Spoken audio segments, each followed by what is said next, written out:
Bienvenidos a Ciencia 360, el programa donde tienes la oportunidad de contestar tus preguntas a través de la investigación científica y teológica.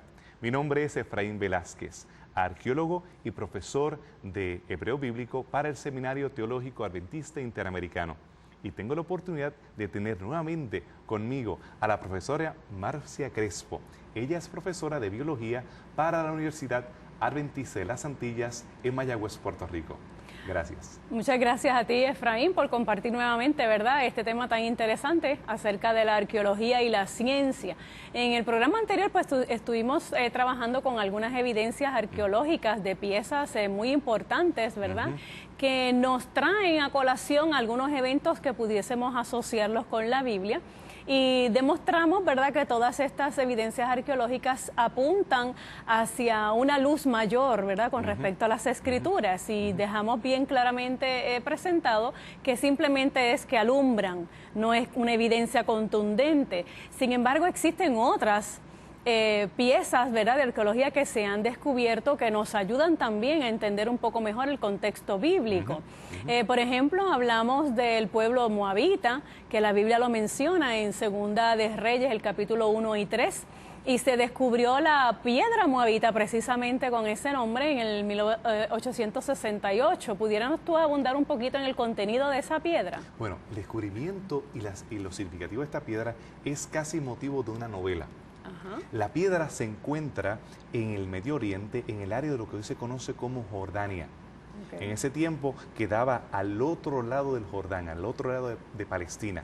Un lugar hostil en ese tiempo, semi-controlado por los otomanos o los turcos, que tienen un gobierno formal sobre toda esta área, pero las tribus, los jeques, eran bastante independientes. En este caso, cuando llegan los occidentales y comienzan a investigar, y ellos miran esta piedra, ven que es significativa. Los jeques comienzan a preguntarse por qué tal vez tiene oro esta piedra. Al hacerle una copia de la piedra con un pedazo de papel mojado para preservarla y poder ir a las autoridades turcas para negociar el precio de la piedra, los jeques toman la piedra, la calientan, le echan agua fría y la rompen en pedazos. Porque tal vez hay oro adentro, o tal vez vendiéndola por pedazos es mejor que venderla completa. Eso fue un desastre. Afortunadamente la piedra había sido preservada, la imagen de la piedra, y entonces se recobraron la mayoría. No todas las piedras fueron recobradas. Esta piedra fue significativa porque menciona al rey Mesa, que, como tú mencionas, en Segunda de Reyes es mencionado en la Biblia. En este caso, en Reyes, habla de cómo los israelitas en el norte, tú recordarás que Israel se dividió en el norte y el sur, 10 tribus en el norte, y en estas 10 tribus del norte ellos habían conquistado al rey Mesa. Sin embargo, en esta piedra se presenta a un rey Mesa conquistando. Una historia diferente a lo que aparece en la Biblia. Inclusive menciona a la casa de David, Beit David. Esto es muy significativo porque no había mucha evidencia acerca de David fuera de la Biblia, y menciona cómo él conquista el Ariel, una fortaleza que había en Transjordania, y menciona también una serie de pueblos que aparecen en la Biblia. Eso aparentemente contradice la Biblia, pero tenemos que recordar que la Biblia no es algo así como el periódico o las revistas de información, de noticias que tenemos hoy en Occidente, sino que la Biblia es historiografía sagrada. Se encarga de presentar eventos que tienen relación con la Biblia. Este evento de la conquista de Moab sobre estos pueblos no aparece en la Biblia. ¿Significa que no tuvo lugar, que la piedra moabita es mentira? No. ¿O significa que la Biblia es mentira? No. Es que no convergieron estas dos fuentes. Lo mismo que la conquista de Sisac, el caso de este faraón egipcio que llega hasta Judá. La Biblia dice que llegó hasta Judá, pero no habla acerca de que llegó hasta el norte, hasta Megido, con Jeroboam. Pero sí tenemos una estela de Sisac allá en el norte, otra estela similar. Estas estelas son importantes porque nos hablan acerca de victorias.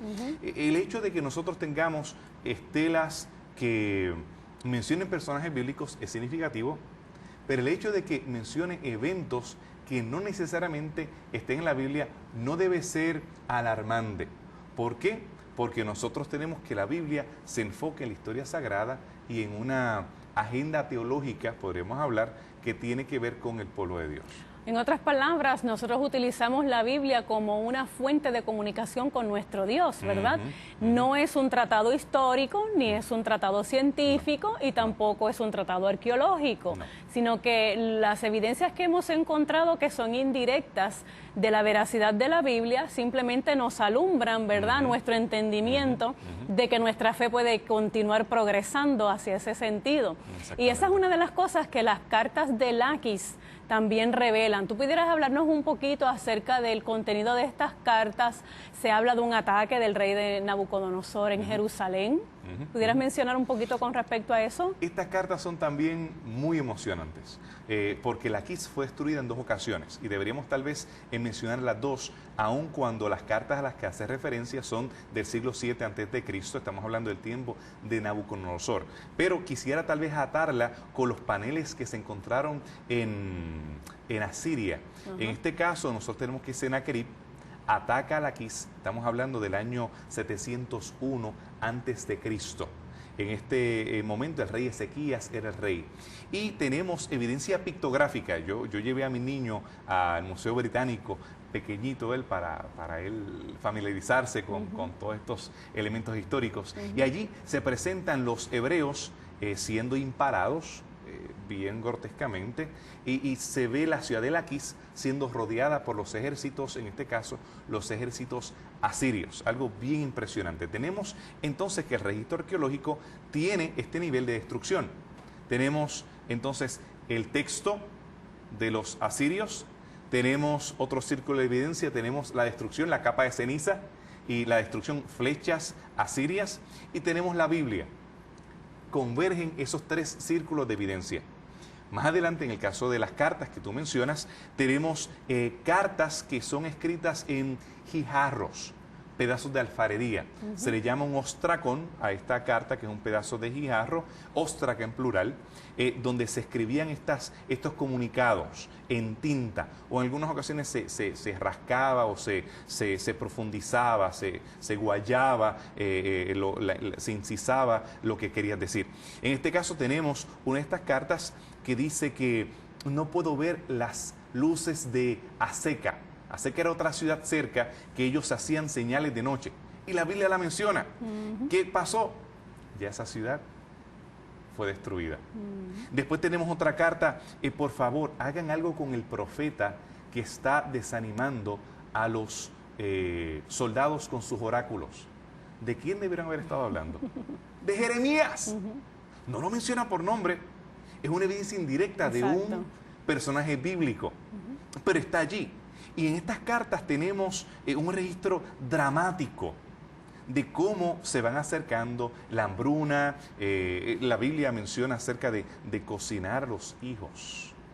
Se habla acerca de usar el orín. Se habla acerca de diferentes actitudes extremas, acciones extremas que tuvieron que hacer los habitantes durante el sitio.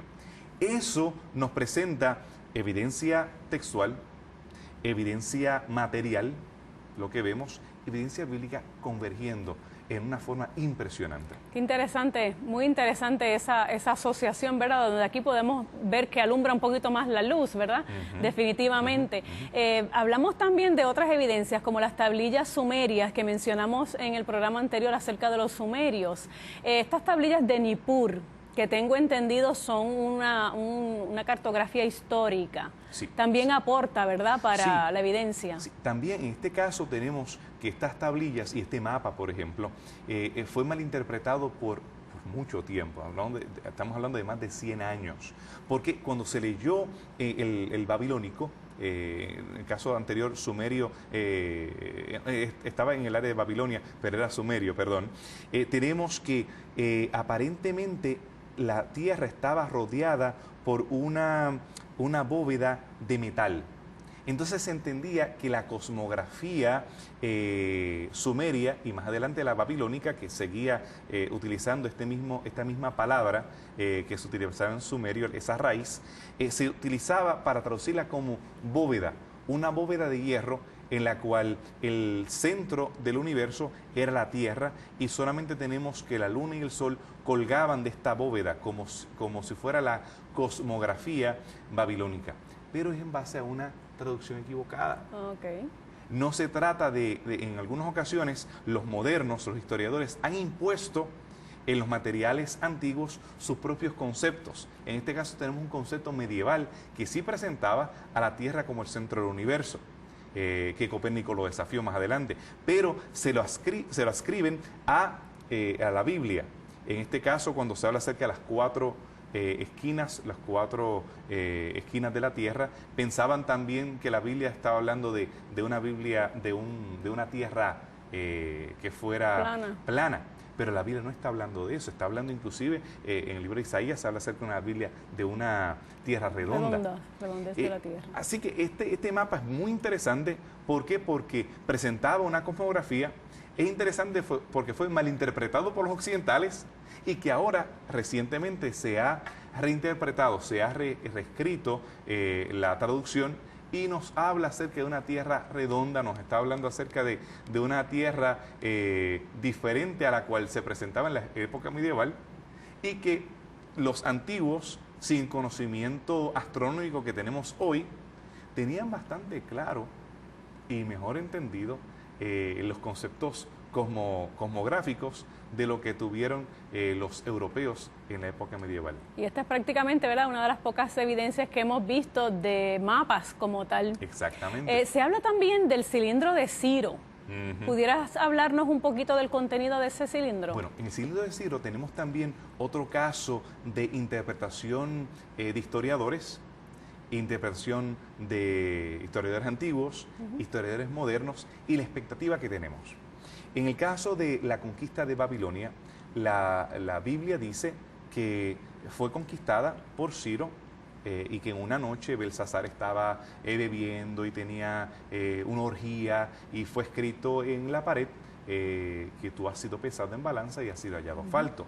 Y entendemos que todo sucedió de repente. Heródoto describe que el río fue secado y que los ejércitos pudieron marchar. Pero lo que Heródoto no describe es que esto fue un proceso de más de un año. Como arqueólogos, ahora, y usando el cilindro de Ciro también, vemos que no fue tan violenta el encuentro entre los ejércitos persas y los ejércitos babilonios. A través de un año ya Ciro llevaba haciendo propaganda en favor de los persas. El río Éufrates era taxable. Nadie podía utilizarlo si no tenía autorización. ¿Qué hace Ciro? Comienza a hacer canales y autopromoción. Tenemos que Nabonido, que era el emperador, estaba en Teima, estaba en Arabia. Él no había regresado a Babilonia por 10 años y estaba solamente su hijo Belsasar, un hijo débil. El rey no había ido al cumpleaños o al nacimiento de Marduk, a esa celebración que se hacía. Cuando Ciro entra, en muchas partes de Babilonia le abrieron las puertas. No fue que necesariamente en una noche estaban borrachos, dejaron la puerta abierta, cerraron. Eso es imposible. Estamos hablando de un río inmenso que tú en una noche no vas a pararlo para entrar y con el fango y demás, y por es que va a entrar tu ejército. Estamos hablando de que el cilindro de Ciro nos ayuda, nos ilumina en contra de lo que decía Heródoto, en contra de lo que más adelante algunos teólogos interpretan. El problema no está en la Biblia, Marcia, el problema está en las interpretaciones que se le da a la Biblia. Y tenemos evangelistas, predicadores que presentan una noche muy dramática, con colores muy vivos. Sí fue dramática, sí fue importante, pero no como se ha presentado, porque la arqueología y la historia nos presenta otro retrato. Por esa razón tenemos que evitar imponer a veces las expectativas de nosotros en el texto, que en muchas ocasiones lo que hace es alterar lo que el texto quería decir. Y con esto, ¿verdad?, pues podemos alentar a nuestros televidentes a que sigan investigando, que nosotros hemos mencionado, ¿verdad?, varios de las evidencias que encontramos en diferentes tablillas, y podemos también entrar a la fuente del Internet, que es una fuente muy rica, ¿verdad?, y amplia, en muchos documentos que nos ayudan a ampliar un poquito más estos conceptos que aquí pues hemos tratado simplemente solamente de mencionarlos brevemente. Hablamos de los hititas o los etitas o los eteos, este pueblo tan misterioso, ¿verdad?, que en Génesis 23, 3 y 26, 34 y en Éxodo 3:6 menciona. ¿Este pueblo existió realmente según las evidencias arqueológicas? Bueno, según la ciencia no.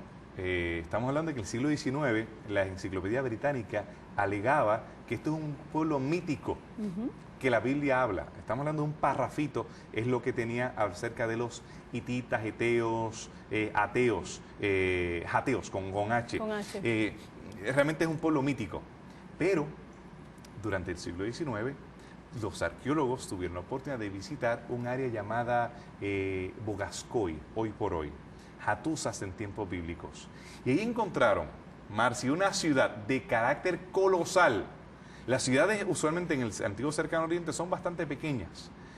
Yo puedo caminarla en cuestión de un par de horas, podemos ver cada detalle. Y estamos hablando de que en cuestión de 15 minutos algunas de ellas les podemos rodear. El caso de Jericó. Estamos hablando de ciudades bastante pequeñas. El caso de Hattusas, tenemos que estar en un carro para poder realmente visitar toda la ciudad, dar la vuelta a la ciudad.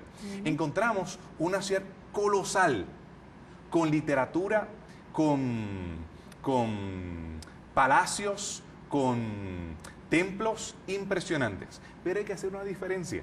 Cuando tú hablas acerca de Génesis, estás hablando de los eteos antiguos. Estos eteos vivían en Anatolia, interactuaron, había una serie de colonias, tanto asirias que estaban allá, como ellos evidentemente tenían colonias en Palestina. Ellos no son los eteos de la época de Moisés, de la época del Éxodo. Son una cultura diferente, pero se llaman parecidos, hititas o eteos. Estos eteos vivieron el antiguo reino eteo. Los eteos del tiempo de Moisés, de la época de bronce tardío, son el imperio hitita, los de Hattusas, este imperio grande y colosal que hacían jeroglíficos, como los que tenemos en Egipto. También ellos tienen sus jeroglíficos. Tenían un cuneiforme que es luviano, es una lengua indoeuropea. Ellos vinieron del Cáucaso, a diferencia de los otros que eran anatolios. Anatolia se llama Turquía, lo que se conoce como Turquía. Entonces esto es una raza diferente, un lenguaje diferente. Estos entran en contactos, pero no son los mismos, Marcia, que los hititas del tiempo de David. Porque en la época de bronce tardío colapsa el imperio. Tú recordarás la gente de los mares que fueron invadiendo, entre ellos la historia de Troya. Estamos hablando de Turquía.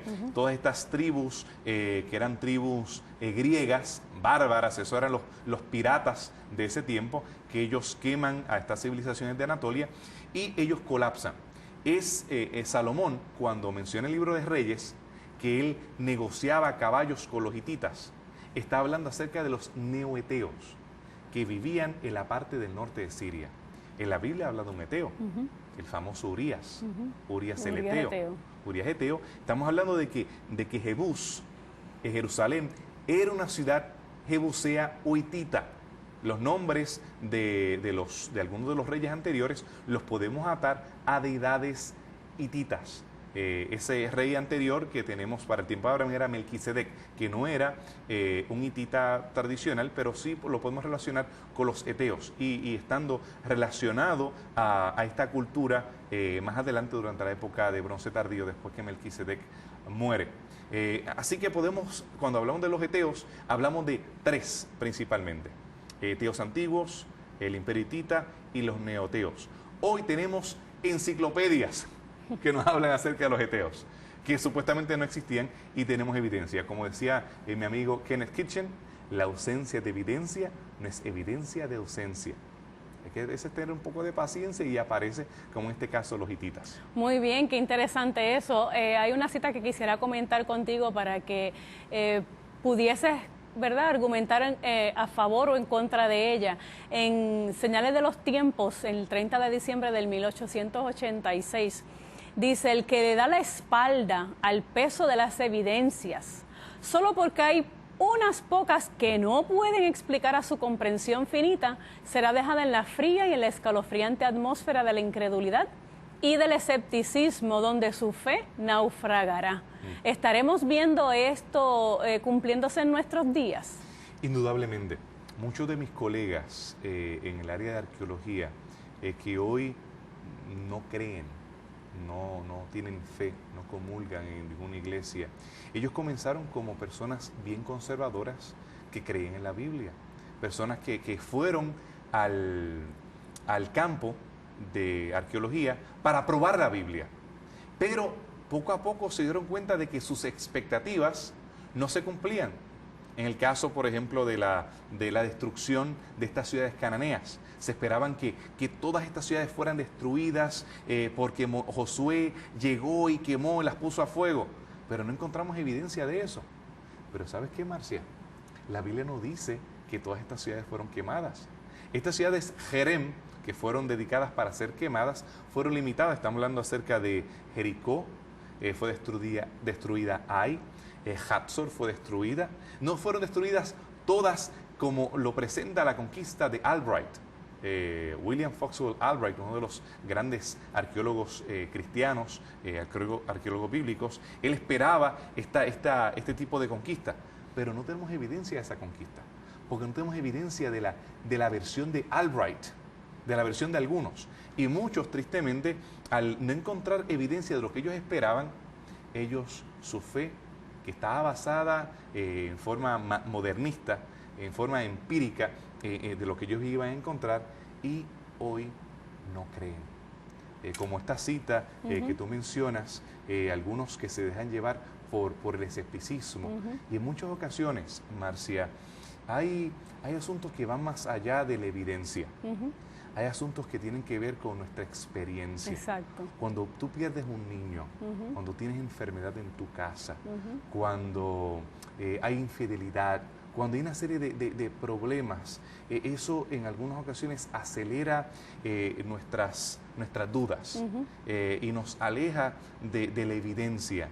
E independientemente, te lo digo porque yo he dialogado con varios colegas en el área de arqueología y en el área de las ciencias, por más argumentos que se traten de hacer para un lado o para el otro, realmente es fútil en el caso de las personas que están convencidas de lo contrario. Sí es útil dialogar con personas de ciencia, es muy útil. Y tenemos muchos arqueólogos y científicos que son cristianos, que ellos son personas de fe, pero nosotros nunca deberíamos hacerlo en términos de tratar de convencer o de tratar de hacer que la persona cambie en base a la evidencia que le estamos dando. Eso me recuerda mucho esta cita que quiero también compartir contigo. Nadie necesita quedar en la incertidumbre y la duda. Existe siempre suficiente evidencia sobre la cual basar una fe inteligente. Sin embargo, Dios nunca quitará de ningún hombre toda ocasión para la duda. Si lo hiciera, Dios sería entonces diferente del Dios del que nosotros hablamos, ¿verdad? Ahora, los que gustan permanecer en la atmósfera de la duda y del cuestionamiento incrédulo pueden tener un privilegio poco envidiable. El que le da la espalda al peso de las evidencias solo porque hay unas pocas cosas que no puede explicar su comprensión finita va a ser dejado en la fría y en la escalofriante atmósfera de la incredulidad. Y eso es algo muy triste y peligroso. Tan triste como el programa que mencionamos anteriormente sobre la evolución teísta, ¿verdad? Cuando nos quedamos con esas incertidumbres que no nos ayudan a nosotros a aumentar nuestra fe y confianza en el Señor. Asimismo, dar por sentado que todas estas cosas tienen un peso que no vale la pena sopesar, de verdad que es triste. Y nosotros quisiésemos que nuestros televidentes, ¿verdad?, se dieran cuenta de que tenemos que investigar más, de que tenemos que ir mucho más allá de lo que nos dicen. Tenemos que escudriñar las Escrituras y a través de ese escudriñamiento nuestra fe aumenta, nuestra fe crece y eso nos ayuda a tener una calidad de vida que lamentablemente los evolucionistas no tienen. Yo creo que al nosotros observar la experiencia de algunos que se han alejado de la palabra del Señor, el vacío y el frío que eso deja, encaja precisamente con la cita que tú acabas de mencionar. Es un lugar oscuro y es un lugar frío. Realmente cuando nosotros vemos a Dios teniendo un plan para nuestra vida, reconocemos su intervención en nuestra experiencia, da un significado tan especial. Nosotros podemos enfrentar la enfermedad, la muerte y los problemas con otra visión, porque nos damos cuenta que sí tenemos un propósito. Por otro lado, aquellos que creen que los que nosotros que creemos en la Biblia somos personas que tenemos una fe ciega, se equivocan, se equivocan. Dios, si hubiese querido rellenar el cráneo con cualquier cosa, lo hubiera hecho con papel, lo hubiera hecho con algodón, pero Él nos dio neuronas y son para usarlas al máximo. Y me encanta cómo tú siempre retas a tus estudiantes, y lo he visto, y lo has hecho con nosotros, con nuestros televidentes. Investiguen, lean, no solamente un lado, por eso se llama este programa Ciencia 360, porque queremos dar la oportunidad a todas las voces para ser escuchadas, y nosotros queremos analizar el punto de vista desde todos los ángulos. Eso es muy interesante, y quisiéramos también enfocar y reforzar la idea de que los evolucionistas son gente que hay que amar, que necesitan de la verdad que nosotros conocemos, indudablemente, que son personas que necesitan recibir el Espíritu Santo, tener la fe que tenemos nosotros, que somos tan afortunados de tener una palabra tan hermosa que ayuda, ¿verdad?, a confiar en el Señor. Lo mismo los evolucionistas teístas, son personas que necesitan nuestra luz, y ese es nuestro rol, el rol de salvaguardar las avenidas de nuestra alma para que los demás puedan ver en nosotros que confiamos plenamente en un Dios real, que existe y que es parte de nuestra experiencia diaria. Y ese es el mensaje que quisiésemos nosotros llevar, ¿verdad?, hacia nuestros televidentes, que hay respeto, que hay consideración y que hay espacio para aceptar las opiniones de estas personas, siempre sabiendo que nuestro rol es de enseñar lo hermoso que hemos aprendido. Le damos la bienvenida a cada uno de ellos, nuestros televidentes. Algunos que tengan preguntas pueden escribirnos, pueden comunicarse con nosotros, porque nuestra intención es entrar en este diálogo. Nosotros podemos reconocer que podemos investigar, podemos estar de acuerdo en estar en desacuerdo en algunas ocasiones, pero sobre todas las cosas, esperamos que tu corazón sea lleno a través de lo que estás estudiando, a través del diálogo, de ese calor humano, de esa experiencia que podemos tener juntos. Y si se lo permites, al abrir tu corazón a Jesús como tu Salvador personal, verás que le habla a tu mente, a tu corazón, se reflejará en tu vida. Las personas que te rodean verán la experiencia que has tenido, una experiencia de salvación.